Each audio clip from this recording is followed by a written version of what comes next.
President Zelensky, welcome to the show. Вітаю. Greetings to you all. Thank you very much for the opportunity to speak with you. President Biden has called Vladimir Putin a war criminal. And yet, you have called for negotiations with him. Will it be hard? Will it be painful for you to have to sit down with Putin were he to agree and negotiate with him? Я готовий до перемовин. I am ready for negotiations with him. I was ready over the last 2 years. And I think that without negotiations, we cannot end this war. I think that all the people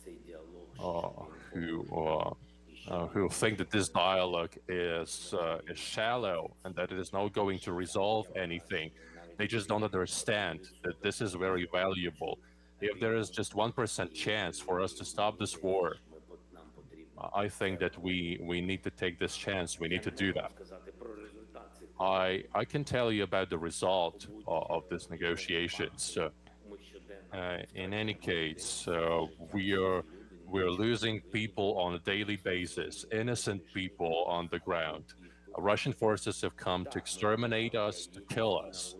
And we have demonstrated the dignity of our people and our army, that we are able to deal a powerful blow. We are able to strike back. But unfortunately, our dignity is not going to preserve the lives. So I think that we have to use any format, any chance in order to have a possibility of negotiating, the possibility of talking to Putin.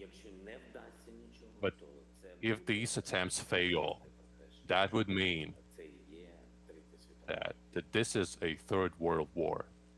You know the Russian demands.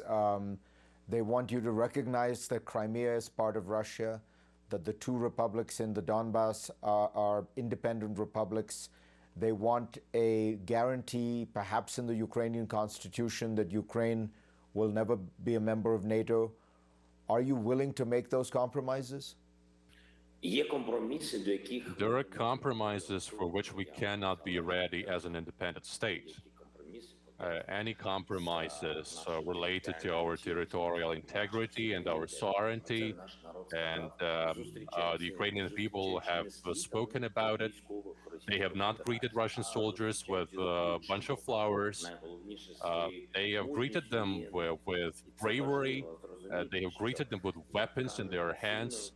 So forcibly, you cannot make yourself a friend. You cannot curry favor with the citizens of another country forcibly.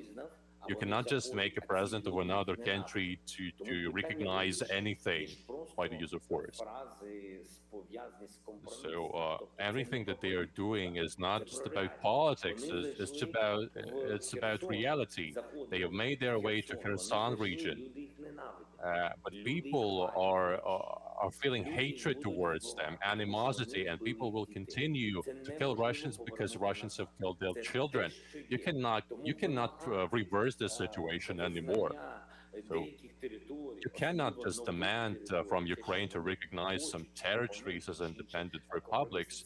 These compromises are simply wrong. I cannot recognize, firstly, as a president, secondly, as a citizen, and thirdly, you cannot force people to love the enemy. That's impossible.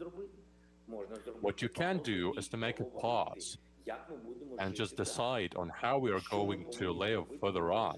What has to be done in order to put an end to the war, to prevent further wars, and how to find an approach to these territories which are temporarily occupied.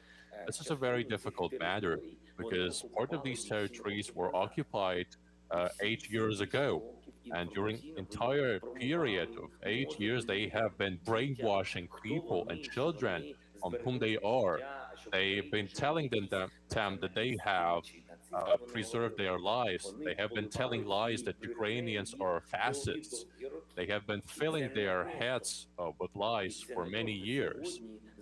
And it's very difficult because of that to find understanding. you definitely understand me what information policies mean. Therefore, we have to come up with a model where Ukraine will not lose its sovereignty, its territorial integrity. We cannot concede to it. But still, we have to find a model of understanding to prevent further wars between our territories that we control and temporary occupied territories. So, whatever the discussions that we have in our negotiating delegations, I think that it's just the two of us, me and Putin, who can make an agreement on this. The second story is related to ultimatums that cannot be there, emanating from one country to another country. I mean, in general, and concretely in terms of Russia's ultimatums to Ukraine. And there cannot be any ultimatums from any country whatsoever to another country, regardless of the army it has, regardless of the finance, regardless of the size of the economy, because it's international law. It's about respect to the sovereignty of each country. Therefore, dialogue is the only way out. It is through dialogue that we have to resolve the matter of security guarantees for Ukraine. We do not want to give any country a possibility to attack us. Today, it's the Russian Federation. Hopefully, any other country will not be willing to attack Ukraine's independence.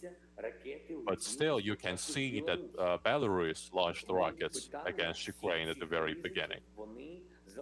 Therefore, that's a matter on the table right now. Therefore, NATO could be a source of guarantees for Ukraine, but we are not accepted as a member of NATO. So Ukraine has to seek for other security guarantees from individual countries that could be NATO members. And that is what we are proposing. A number of leaders of the world's countries could be a source of guarantees for Ukraine. They could be part of this circle of powerful countries. That is what we can talk about, security guarantees for Ukraine.